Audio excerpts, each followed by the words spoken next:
Billions of calculations per second now pulse continuously through a massive physical network of optical cables spanning the globe. According to Microsoft's Global Diffusion Report, 18% of the global workforce now uses AI daily.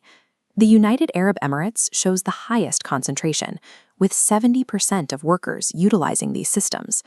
The United States ranks 21st, where roughly 1 in 3 workers uses AI. These figures reflect the scale at which international commercial hubs are adopting automated systems.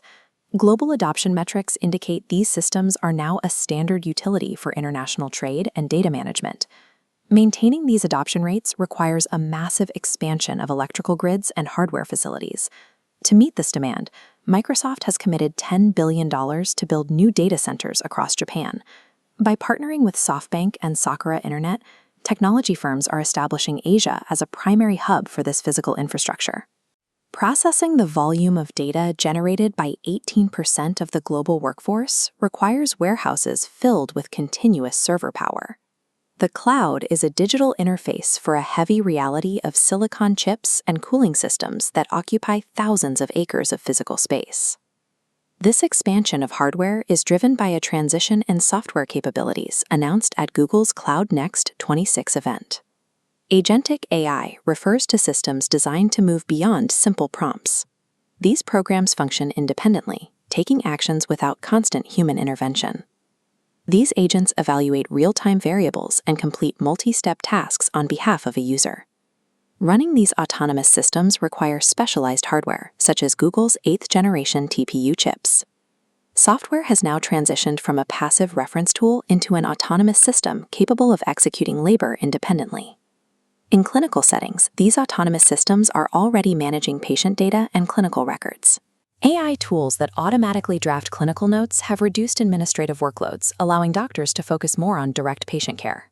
Google is currently funding a $10 million initiative to train medical professionals on using these tools in their daily practice.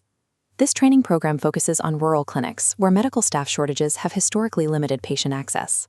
When integrated into healthcare institutions, these tools function as an equalizer, providing high-level administrative support to underserved regions.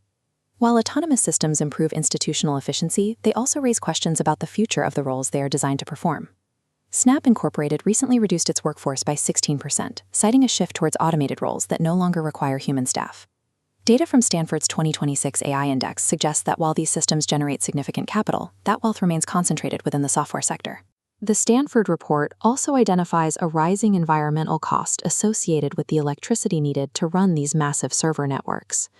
The benefits of automated efficiency are currently coupled with workforce displacement and a high demand for natural resources.